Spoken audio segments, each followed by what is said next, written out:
Okay. I know it's the oldest and most contrived situation imaginable, but it happened. I wish I could tell you in some sophisticated or unusual way that I found out my wife was cheating on me, but I can't. It happened like an old cliche of a bad story. I work for an automotive parts manufacturer. I make brakes.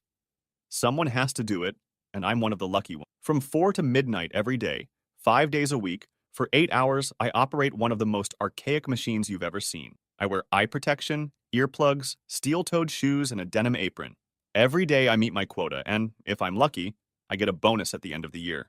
I have a nice 3-bedroom house, a beautiful wife, and 2 children, both in elementary school. After 12 years of marriage, things were going well until today. We have 5 stations that mount the shoes. They all run on compressed air. In 8 years, we have had no problems with the equipment. Today, in the middle of a shift, the compressed air system froze. The air used to run all our machines has to be perfectly dry. It is filtered and dehydrated by automatic equipment that never fails. Well, almost never. Tonight, the dehydrator system did not vent the accumulated moisture. I'm no scientist, so all I know is that when moisture and high-pressure air meet, freezing occurs and everything comes to a complete stop. Instead of having us sit out, they sent the whole crew home, without pay, of course. You could say my whole life was ruined by high humidity. When I opened the bedroom door, all I saw was a big, hairy back, bouncing up and down on my wife, Marcy. Of course, I instinctively turned on the overhead light when I realized that Marcy was not sleeping. Damn it, Danny, what the hell are you doing home? I expected her to freak out, apologize, and be embarrassed, but all I got was a pissed-off bitch. What the hell is going on? Oh, don't be such an idiot. You know perfectly well what's going on. I'm sorry you had to see it, but if you had come home when you were supposed to, it would never have happened. Would he never have been here? Or would I never have seen him? The hairy back had turned around and was now looking at me with a smirk. Marcy pulled up the sheets in a half-hearted attempt at modesty. My big mistake was grabbing the guy. When he got off the bed, he was much bigger than when he was lying down. For my foolish enthusiasm, I was rewarded with 2 very hard punches to the ribs. I didn't get to punch him and lay on the floor, trying like hell to catch my breath. I'm not sure, but I think at that point I took a blow to the head that knocked me unconscious. Somehow or other, I found myself in the hospital emergency room, where some sort of medical technician was bandaging my ribs. Marcy was sitting in the chair next to the exam table looking disgusted. The tech finished and left the room. Marcy, who the hell was that guy, and what was he doing in our house? His name is Tony. He's a friend of mine, and I invited him home. You were fucking him. You were banging him in our bed. Our kids were sleeping down the hall. Yes, I know. If you hadn't made such a fuss, they never would have woken up. I had to have my sister watch them so I could bring you here. What the hell was he doing there? How many times are you going to ask the same question? We were having sex. We were fornicating. Is that so hard to understand? Is this a regular occurrence? Or has this been the only time? Tony and I have been together for about 6 months. We were trying to keep it a secret. We don't usually come home, but I couldn't get a babysitter. Are you done yet? No, it's not over. Danny, you're a good father and a good husband, but Tony is great in bed. I don't see any reason for us to break up just because he's out in the open. I promise we'll never see each other at home again. It's not fair to you or the kids. I'm sorry, Marcy. That is not acceptable. It stops now. Danny, if you try to stop my relationship with Tony in any way, I can guarantee you'll regret it. You just got your ass kicked and Tony didn't even break a sweat. I can assure you it will happen again. If you do or say anything, everyone we know will find out that your wife is screwing another man and you're too much of a wimp to stop it. All our friends and neighbors will find out first. I'll see to it that your family finds out what a pathetic loser you are. The guys you work with will start calling you a cuckold. Think twice, Danny. Your life will be hell. I bet even your kids will be ashamed of you. Don't you care what they think of you? Would you make yourself look like a whore just to put me down? I'll do it if I have to, but I bet you won't take that chance. Tony thinks you're a coward, and I think he's right. You're going to have to learn to live with it, Danny boy. Who the hell is this guy? Where does he work? He doesn't work, Danny. He owns Continental Classics, the luxury car emporium on Lancaster Pike. You know, the place you always wanted to get into but never did. That's it? Danny, he's richer than you, he's smarter than you, and he's better in bed than you. He also looks like he's stronger and better with his fists than you. Why don't you marry him if he's so great? That's why I keep you close, honey. Tony doesn't like kids, and I have no intention of giving up mine so I can be with him. You play housewife and daddy, while Tony gets all the love. Why is that so hard for you to understand? Am I supposed to like this arrangement? You don't have a choice. Either you live with it, or the whole world will find out what a loser you are. By the way, I'm going to move all your stuff into the guest room. I don't think it will be necessary for us to share a bed anymore, since the cat's out of the bag. I watched as Marcy got up to leave. I was glad to see her go. Just out of curiosity, honey, who was watching the kids when you were with Tony? Karen usually took care of them, but from time to time she would drop them off at your parents' house. By the way, Karen was the one who introduced me to Tony. I made a mental note to thank Karen as Marcy left the room. I was released the next morning. Marcy was not there. I had the choice of calling someone or taking a cab. The cab won. The kids were at school and Marcy wasn't home. All my clothes and personal items were piled on the guest bed. I'm sure Todd and Terry would have questions about the arrangements. I was going to let Marcy explain. It took me less than an hour to get my new living quarters in order. All kinds of ideas were going through my head in the meantime. There was no way this was going to go the way Marcy had planned. The first thing I did was to go to the basement and get out my old telephone recorder. It only worked with the landline, but I had no choice. Marcy used her cell phone for most of her calls. It only took me 20 minutes to plug it in and hide it behind some old paint cans. It was a first step. I felt terrible, but well enough to go back to work. They gave me some pain pills, but I wasn't thrilled with the idea of taking them and then driving machinery. I took a couple of high-potency Tylenols instead. One thing Marcy had really miscalculated was my relationship with the guys I worked with. I told them everything that had happened the night before. They all had ideas, some good and some bad. It felt good to know that friends would be there for you when you needed them. We had an 8-hour shift about to start, and each of us was going to spend it thinking of ways to fix things. We stopped for dinner in the middle of the shift. Okay, has anyone come up with any ideas? Glenn was the first to speak. I have no idea, but I have a cousin who works for the son of a bitch. He handles all the details of the vehicles. As far as I know, he hates DeMarco. If you need information about the business, the buildings, or the work shifts, he can help you. That will definitely be a help, Glenn. Anyone else? Danny, I have 2 shotguns and 2 pistols. You're welcome to either one. Neither is registered, so don't worry. Thanks, Barry, but that sounds a little more drastic than I expected. Well, hell. Then you don't even want to listen to my idea. There was a small chuckle at Freddy's comment. Tell us, Freddy. Come on, tell us. I thought we could tie him to a tree with his legs spread and build a fire, Indian style, between his legs. Everyone loved Freddy's idea, but it was unanimously rejected. Kyle was the only one who hadn't offered anything, so we all just watched him as we ate our lunches. What? Don't look at me like that. Yes, I have an idea, but it's a little flaky. Spit it out, Kyle. I remember reading somewhere about a prison in Arizona that dressed all the pedophiles in pink jumpsuits. It was supposed to be humiliating. I know this Tony guy is not a pedophile, but something like that would embarrass the hell out of him. You mean put a pink jumpsuit on him? Wouldn't he take it off? I was thinking if you could get in there, tie it up, and then spray it all with pink paint, that might do the trick. But he would know who did it. First, you have to knock him unconscious and then leave him tied to the chair until they find him. How? Do we do it with drugs or do we hit him over the head? What do you have in mind? I can get a taser. All you have to do is sneak up on it and shoot it. You make it sound easier than it probably is. How do we get him when he's alone? And how do we get close enough without him knowing? I don't have all the answers. I just thought it was an idea. The doorbell rings and I'm back for another 4 hours on the machines. My quota for the night was low, so the other guys chipped in to match it. Marcy was in bed when I got home. At least she was keeping her word not to bring the asshole home. I had no idea what I was going to do. Most of the things the guys and I talked about were like high school pranks. I might as well put a flaming bag of dog poop on his door. I needed real revenge. It was noon when I got up. The kids were at school and I could hear Marcy moving around the house. I took a quick shower, shaved, and headed out the door. Good morning, husband. Don't you have a kiss for your wife? I was standing by the sink, hand on my hip and a smirk on my face. I turned and walked out the door. His smart-ass comment didn't merit a response. I needed to eat and spend some time alone. I spent the rest of the afternoon killing time. I was trying to figure out what I could do to my wife's sex partner without causing too much havoc for myself. I had to finish work tonight and start getting ready. I decided to stop eating at home. It was the only time I spent with the boys, but I could no longer force myself to eat what Marcy cooked. Before I knew it, it was time for work. Things were pretty normal until dinner time. Danny, I have the taser in the car.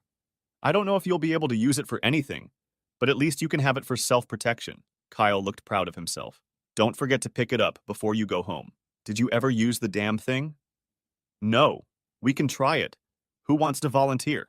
The only response was a chorus of groans around the table. No one had any new ideas, but everyone was willing to support anything I came up with. I felt better knowing I had some friends. Things were normal at home when I arrived. It would be a short night for me. Working the night shift disrupts sleep habits, especially on weekends. I was up earlier than usual. Todd and Terry jumped at the chance to spend some time at Chuck E. Cheese. Marcy didn't seem to mind at all, especially when I told her we would be gone all day. Danny, I'm going to need you to take some vacation time next week. Tony's friend Wally is coming up from Detroit, and we're going on a 3-night, 4-day cruise to Cancun. If you can't make it, could you see if your parents can? Let me get this straight. You're going on a sea cruise with 2 guys? That sounds a little sleazy, even for you. Don't be rude, Danny. It doesn't suit you. Wally will be staying with Karen. They've been old friends for a couple of years. Oh, well, gee, I guess that makes it all good then. I tried to be as sarcastic as possible. I would definitely thank Karen later. Of course, I started the day too early. To kill some time before Chucky's opened, we went to Hobby Lobby close to home. The kids were old enough to put together most of the plastic models that lined the shelves. The end results were nothing earth-shattering, but they had a lot of fun. I let them explore the hundreds of boxes and wandered around marveling at all the junk that was available for creative housewives. I guess if Marcy had liked crafts, she wouldn't have brought home that furry gorilla. It was too late now. My eyes lit up when I discovered rows and rows of designer paint and spray cans. There they were, 6 beautiful pink spray paint cans. They didn't have as much paint as the ones from Lowe's or Home Depot, but they were pink. It was the only place I ever saw paint that color, in an aerosol can. Of course, I took this as a sign and bought all 6 cans. Todd ended up with a monster truck kit, and Terry opted for the tow truck.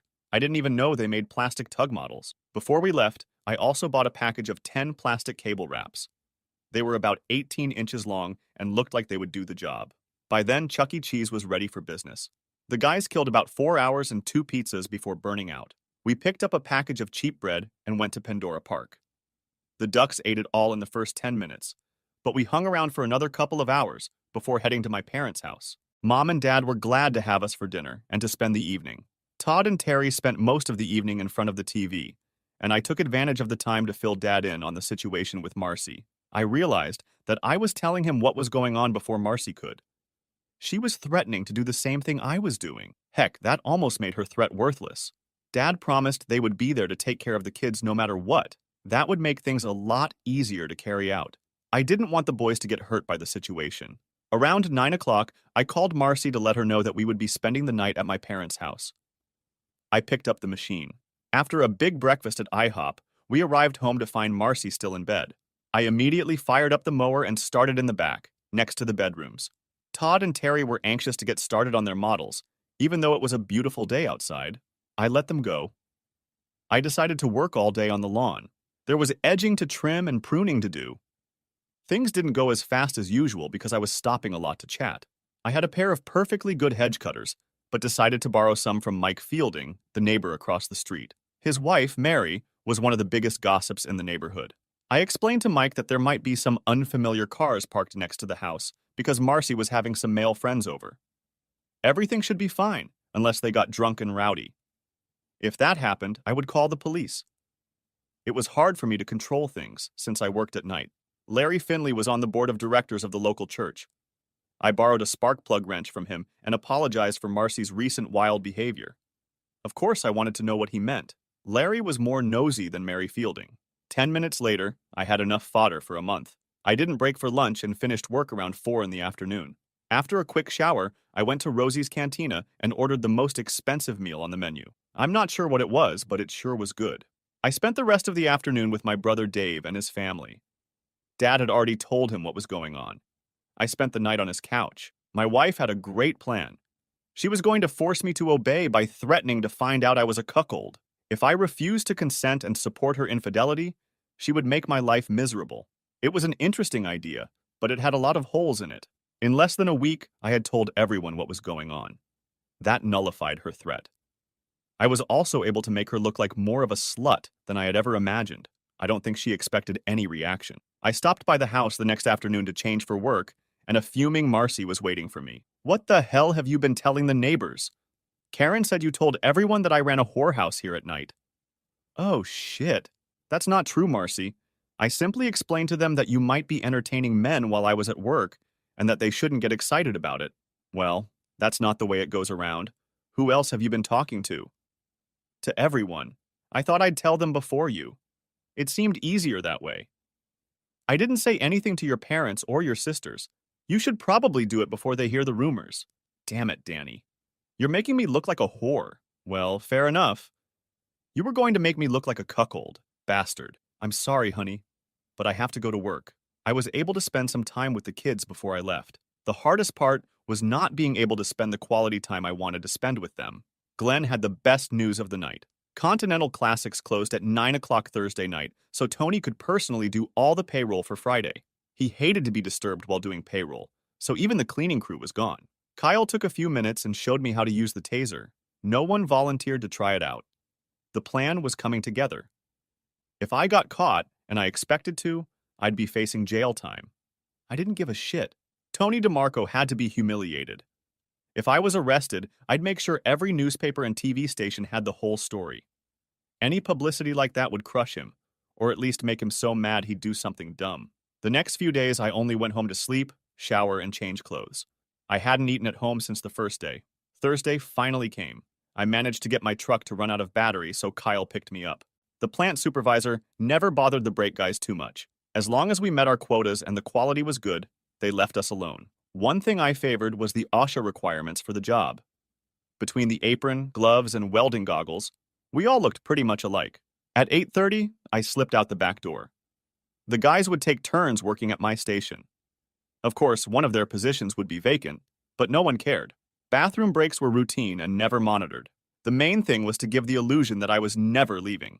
I entered the employee door at Continental Classics and headed straight for the restroom. At about 9 o'clock, someone did a quick check before turning off the lights. 10 minutes later, I slipped on some latex gloves and stepped out of the restroom into a semi-dark office area. His desk faced the display area, so his back was to the door. It looked like it was going to be easier than I expected.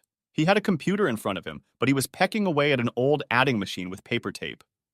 He didn't hear me approach. I hit Tony with the taser right in the back of the head. His body jerked up and I thought he was going to roll over, so I hit him again. This time, he gave a couple of jerks and then relaxed. Perfect. I put 2 plastic bandages on each leg and 2 on each arm. I brought an old tie to blindfold him. He was being very cooperative. I pulled the chair up to the glass window of the showroom. They would see it perfectly when his people showed up for work in the morning. It was a nice pink color, but I had to use a lot more than intended. The clothes absorbed the paint as fast as I sprayed it. It took at least 3 coats in each area to get it to look the way I wanted it to. I had enough paint, but just barely. It looked very pretty in pink. When I finished, I carefully repacked everything. I hoped Tony would wake up while I was decorating him, but he didn't move. I had also planned to remove the bandage from his neck before I left. I looked at the clock several times. I was within the time frame I had set for myself, but I still wanted Tony to wake up before I left. 5 minutes later, I was starting to worry. I tried to check his pulse to no avail. Maybe I couldn't feel it because of the latex gloves. I took off a glove and tried again. There was still no pulse. I tried to find a pulse in his neck like I saw them do on TV. I still couldn't find anything.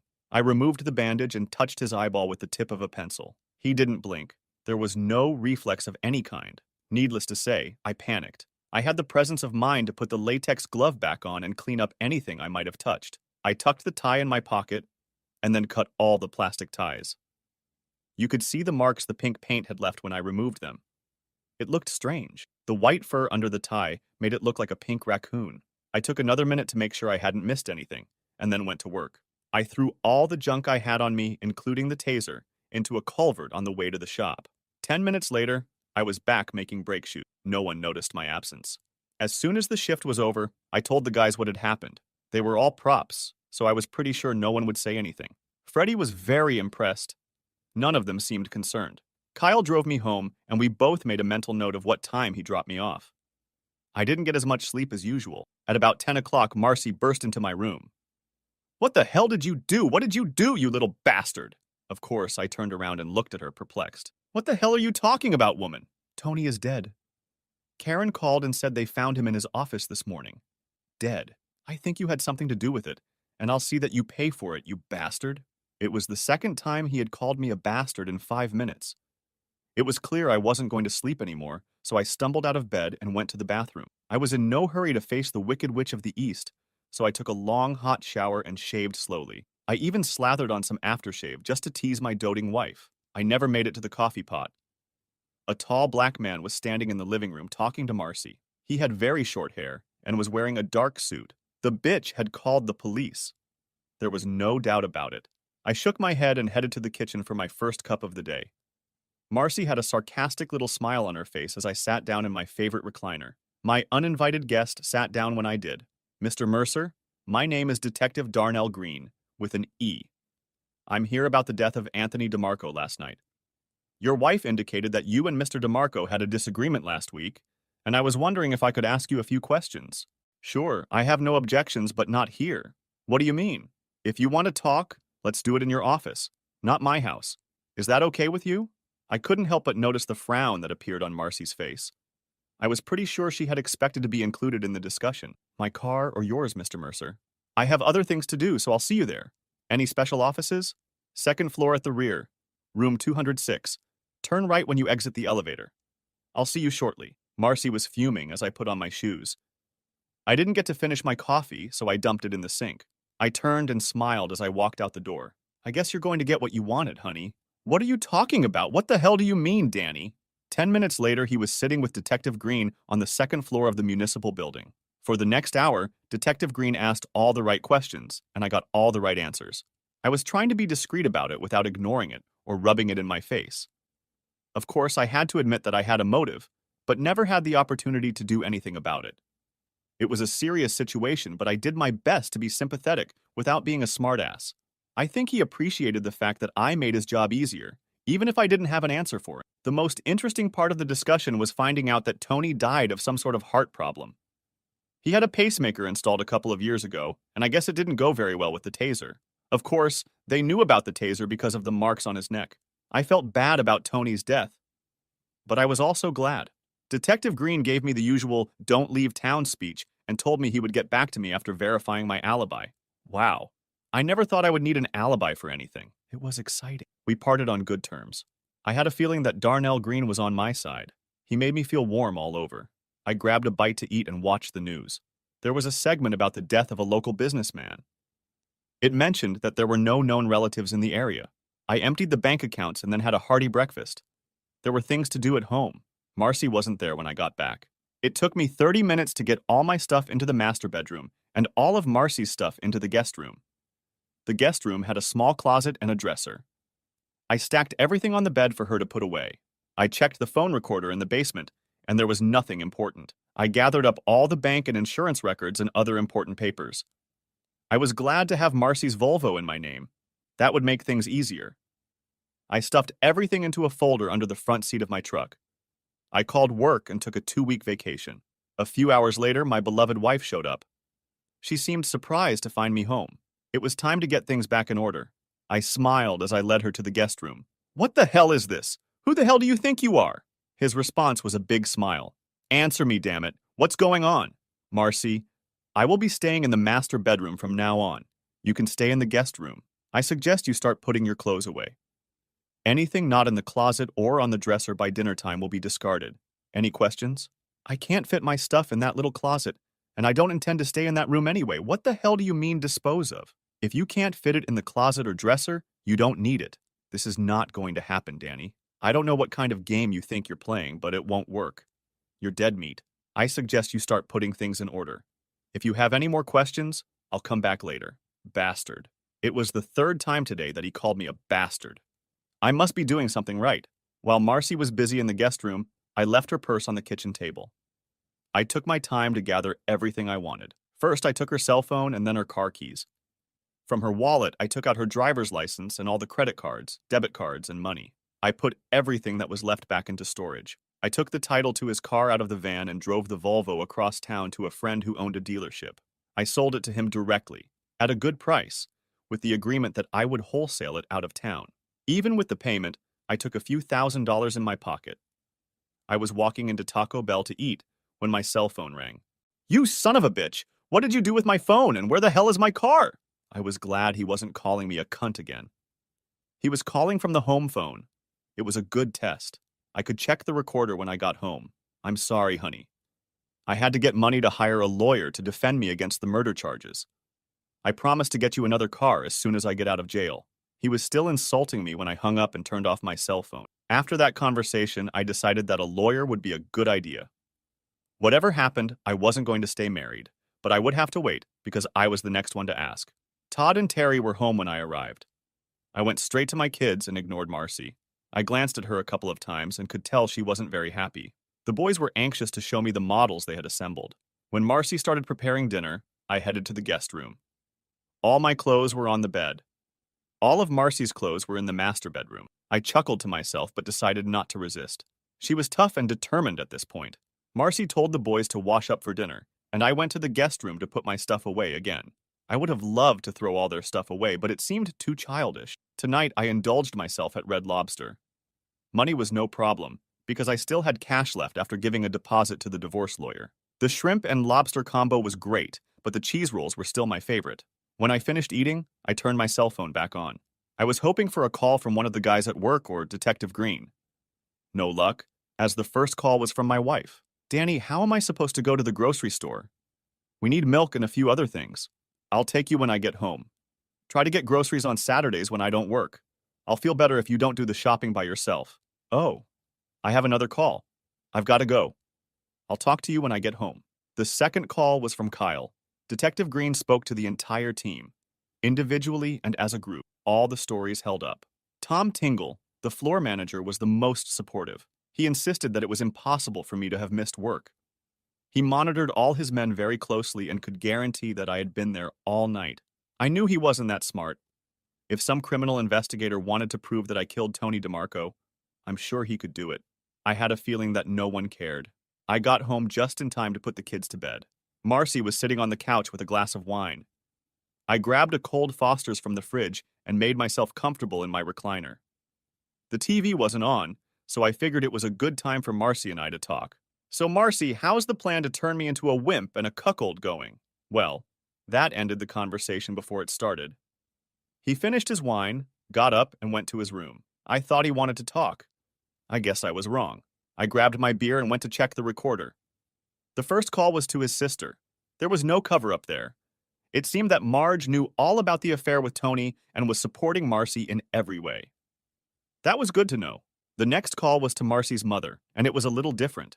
Mom had no idea what was going on. Her daughter convinced her that Tony was Karen's friend and that I was jealous because I had been trying to have sex with Karen for years. Tony lectured me about it, and I got angry. He never said I had killed him, but I'm sure he inferred it. He called the cell phone company to see if he could get them to replace the phone he had taken from me and was unsuccessful. He then called traffic to report that I had taken his driver's license. He was told to report it to the police. She called the bank to ask for a replacement credit card, but was told the account was closed. I must say she was a very busy girl. The last call on the answering machine was to Karen. Karen lived a few houses away, so I have no idea why they used the phone instead of meeting. Of course, it was for my benefit. I learned two important things from that call. Wally was still coming from Detroit, and that Marcy was going to lay low until he arrived. The boys and I got up early the next morning. We left the house before Marcy woke up. We got home after lunch, and Marcy insisted that I drive her to the grocery store. She needed things. And since she no longer had a car or a driver's license, I had to take care of it. That night, while she prepared dinner, I checked the tape recorder. Wally had arrived, and the first person he called was Marcy. It was an interesting conversation. He believed everything Marcy told him and vowed revenge. Wally and Tony grew up together, and he wouldn't let this go. He gave Marcy the number where he was staying and told her to call him the next day when she had a chance. Marcy immediately called Karen and excitedly told her how happy she was. She couldn't believe that this was the woman he had been married to all these. The change was so sudden and so complete.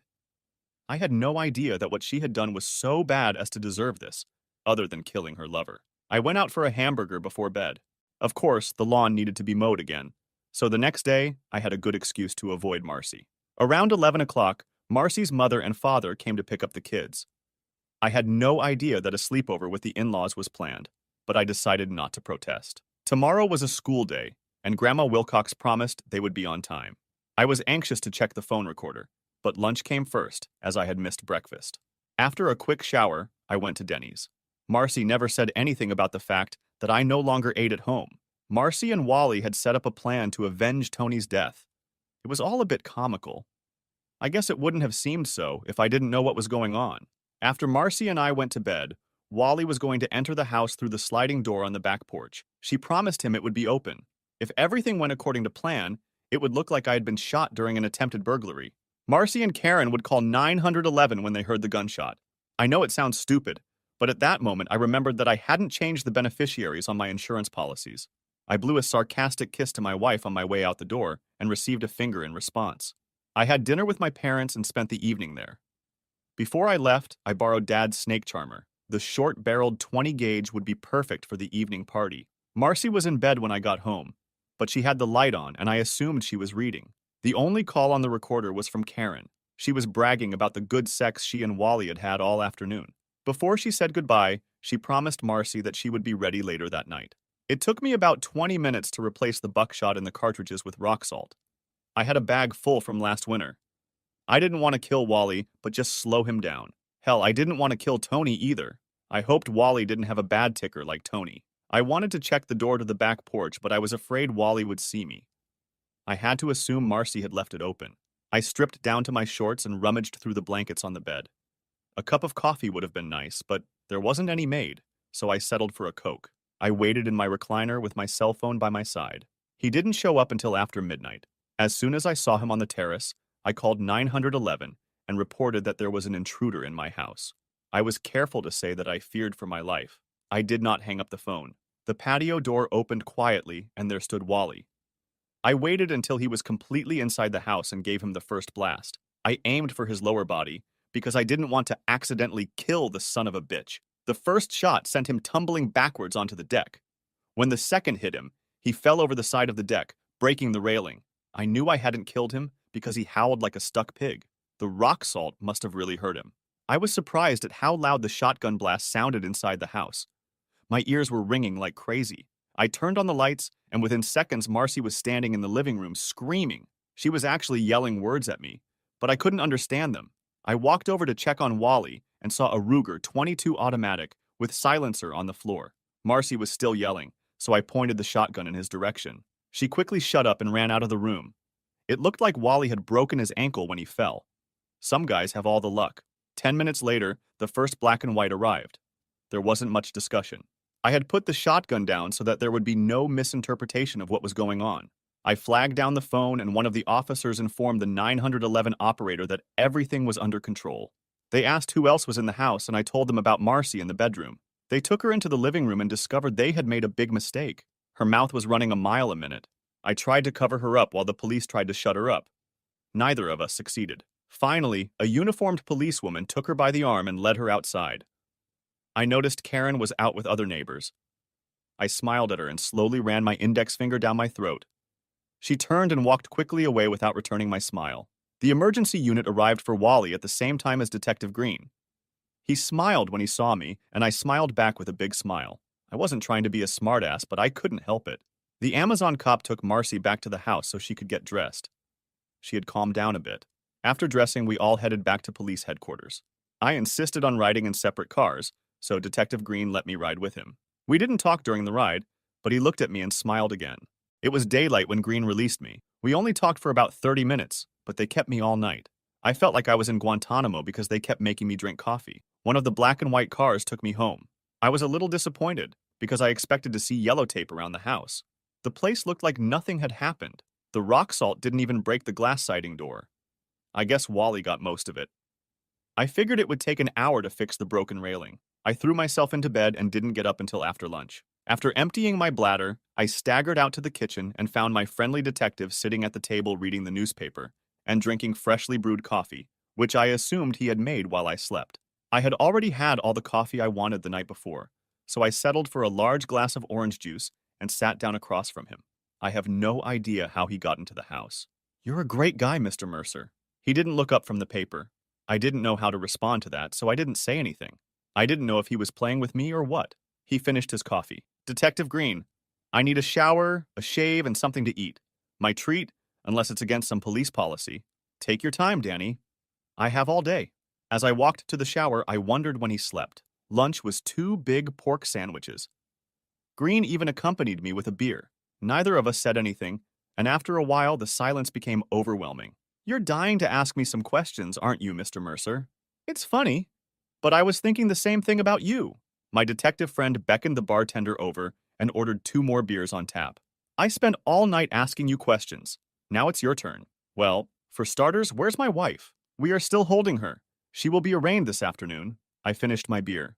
Your wife's parents got her a lawyer. I wasn't expecting that. Now I had hundreds more questions, but the problem was that the more questions I asked, the more I risked exposing myself. I decided it was best to back off. It was good to see that Marcy's family was available to her, because I wasn't going to be there. I have no further questions, Detective Green, but if you feel the need to vent, feel free to start anytime. He took a good gulp of beer and laughed. Not too loud, but a laugh. One more thing. You didn't overhear or perhaps record any conversation your wife had with Mr. Williams, did you? I assume you mean Wally? That caused me to grimace a little. If I happen to have such a tape, would you need it?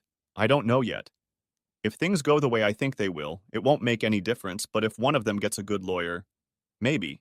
If I had a tape like that, wouldn't I get in trouble? You're right about that. I'm just trying to make my job easier. I'll see what I can do without having a tape that may or may not exist. I nodded with a small gesture of thanks. Danny boy, I think I should take you home. Your kids will be home from school soon, and they need their father. We arrived at the house just as the school bus was dropping off Todd and Terry. They approached us, and I introduced them to my new detective friend. They wanted to see his badge. It all seemed pleasant enough until Green leaned forward and said, Now, which one of you built the tugboat, and which one of you built the monster truck? I built the truck, Todd shouted, puffing out his chest. I made the tug. Do you want to see it? Terry was just as proud. Maybe I'll get a chance to see them next time. I have to go now. He left me standing there, dumbfounded, and walked to his car with a huge shit-eating grin on his face. The bastard knew about the pink paint. He had my balls in his hand, and I couldn't do anything about it. We ordered a pizza that night. The boys never asked where their mother was. After dinner, Marcy's father called and said he needed help raising the bail money to get her out of jail. I tried to be as polite as I could when I turned him down. I'm not sure he understood what was going on, but at least he was trying to be a good father. I asked him where he was going to stay. He hesitated a bit, and then said he would stay with them. The boys and I loaded all of Marcy's things into the van and dropped them off. It didn't cost us anything to pick it all up. When we returned home, I saw a U-Haul truck in the driveway of Karen's house. The next morning, it was gone. Marcy never called me. I had to read the newspaper every day to find out what was going on. No one told me anything. In fact, it was almost as if I was left out on purpose. There was no trial. Marcy put all the blame on Wally. Wally said it was all his idea. They both ended up pleading guilty. Marcy got 3 to 5 years for conspiracy to commit murder. Wally got 5 to 10 years for attempted murder. The feds were called in because of the silencer Wally was wearing. They decided to wait until Wally finished his first sentence before bringing changes. Detective Green didn't need the tape and never mentioned it again. Karen disappeared and was never heard from again. My father was happy to get his shotgun back and promised me he would lend it to me again if I needed it. He was laughing when he said that. I had Marcy served with divorce papers as soon as her sentence began. She didn't protest at all. I got the feeling she didn't want to hear from me, because I hadn't seen or talked to her since the night I shot Wally. I sold the house and moved back in with my parents. I couldn't work and take care of the kids by myself. The guys at work were happy to have me back. For some reason, they offered to switch me to the day shift, but I turned it down. Every month, I took the boys to the women's prison in Muncie to see their mother. I would wait in the car, because they were usually there for less than an hour. Sometimes, when the weather was nice, the meetings were outdoors. I could park and watch them through the metal fence. I never asked them about visitors and asked them not to tell me anything. It seemed to work well for everyone. Things seemed to be going smoothly until I got the call. Hi, is this Daniel Mercer? Yes. My name is Angela Hawkins. A detective named Darnell Green said I should call you. There are things we need to discuss. I know, Detective Green, but why would you want to talk to me? Tony DeMarco was my brother. Oh, shit. Just when I thought all this shit was behind me, something like this has to happen. I don't think it's a good idea. I'm sorry for your loss, but I can't help you. I hung up the phone before he could say anything else. 2 days later, he called back. Daniel, I would be very grateful if you would come to see me. There are some things I need to tell you. Detective Green said you were a reasonable man. Where did you want to meet? I'd prefer to do it in the car showroom, but anywhere you feel comfortable is fine with me. It took me a few moments to find something. Meet me Saturday morning at 10 o'clock at the showroom. I'll bring my two sons. They like to look at old cars. I didn't know what I had in mind, but I felt safer in a public place. With the kids. I wasn't using them as a shield or anything, but I thought she would be less likely to try anything if I had them with me. I had no idea what kind of grudge this woman might be harboring. If she was Tony's sister, she must be Italian. If she was Italian, she must be hot-blooded. If she was hot-blooded, she had to be careful. At this point, I decided I was overthinking the whole thing. I needed a beer. I called Detective Green and asked him what was going on. He laughed and told me to meet with her and stop worrying. That was easy for him to say since he hadn't killed his brother. Continental Classics was a large and impressive place. In addition to the main showroom, they had two large buildings in the back that contained cars needing restoration or waiting for a spot in the showroom. I was surprised when we stopped in to see that they were having a grand opening celebration. I was not expecting it. There was a lot I didn't understand. Terry and Todd seemed torn between the cars and the gifts.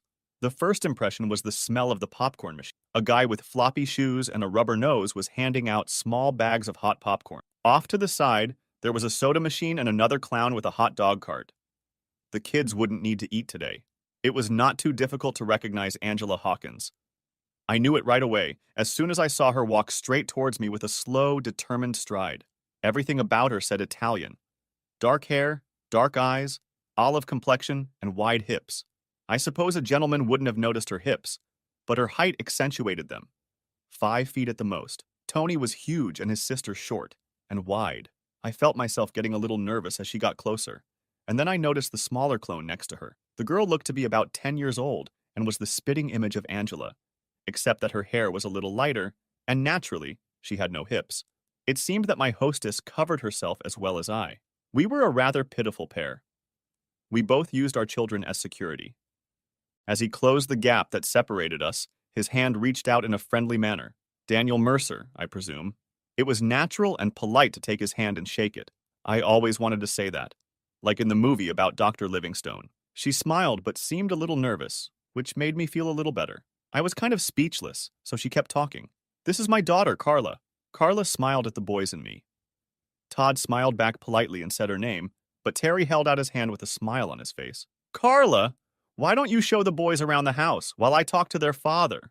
Terry immediately followed Carla to the display area, while Todd headed for the hot dog stand. I took that as a good sign. We can talk down here or upstairs in my office. Your choice? I guess the office would be fine. Those were the first words out of my mouth. As we walked toward the stairs leading to the elevated office, I noticed several of the employees glancing in my direction and making comments to each other.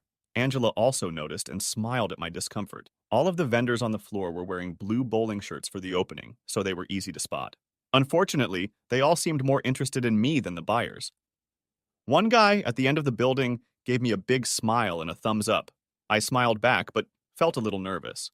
Did Detective Green say anything to you about my situation? I didn't respond. I just shook my head no. I don't want to bore you with my life story, but I think you need to know a little bit. Tony was my brother and my only relative. There is no other family. When Tony died, he had no will. Since I was the only relative, I inherited his business. The executor took a good share, but I still got more than I expected. I was glad to see that someone was getting something beneficial out of the whole mess. As she explained things to me, I noticed that she was wearing an ear piercing and a wedding ring. A small silver cross hung from her neck, but it was hard to see it because my eyes kept wandering down her cleavage. I started to remember how long it had been since I had sex when she interrupted me. Mr. Mercer, are you paying attention? It was a trick question. He was smiling when he asked it. I'm sorry. I was just admiring your crucifix. She was telling me to just look her in the eye and pay attention when she punched me in the arm. Would you like a beer? It would be a good idea. There was a mini fridge next to the desk, and she had to bend down to get the drinks. One moment I was compelled to look at her cleavage, and the next I knew she had a beautiful ass staring me in the face. She wasn't explaining things to me. She was just trying to seduce me. Maybe it wasn't intentional, but it was working wonders. He opened the tab and handed me the can, careful not to bend over. We had a few drinks each without saying anything. Well, Mrs. Hawkins, I'm glad it went well for you, but I'm not sure why I'm here. I should get back to the boys before they start worrying. It would be better if you called me Angela. Can I call you Danny? Of course. Are we done here? No, damn it. Sit there and stay still until I'm done. Detective Green said you'd understand. I did not answer. If I kept my mouth shut, it would end sooner.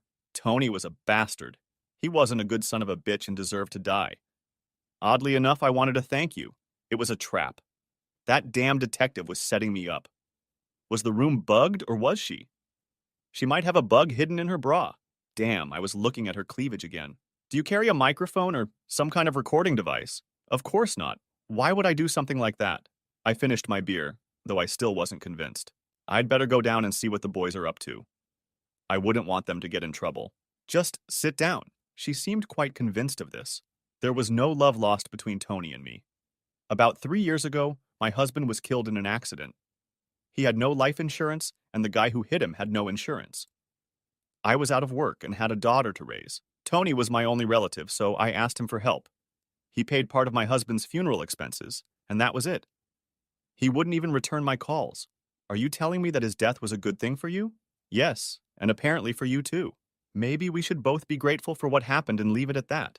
Angela smiled and finished her beer. You don't want to talk about this anymore, do you? I nodded and started to get up from the chair. I need you to do me a favor. You're the only one who can help me. What could I do for you? I want you to come work for me as general manager. You're crazy. I don't know anything at all about the car business, especially luxury cars, like you have down there. I know that. I have people who take care of those things. What do you need me for? Angela seemed a little nervous. She looked at her feet and then at the walls. Her eyes darted back and forth as she tried to articulate a few words. Did you see how my people looked at you when you came up to the office with me? Yes, they weren't smiling. Everyone thinks you killed Tony. Not only did you kill him, but you made him a laughingstock. Everyone was afraid of Tony. Now they seem to be afraid of you. Their fear is akin to respect. Do you understand what I'm trying to say? Don't they respect you? No. They're going to rip me off left and right, and there's not a damn thing I can do about it. I'm not smart enough or tough enough to keep them in line. What good could it do? For the most part, just being here. After a while, we'll both learn the business well enough to be able to control what happens. Until then, I need you to bully them. I'm a good guy, Angela.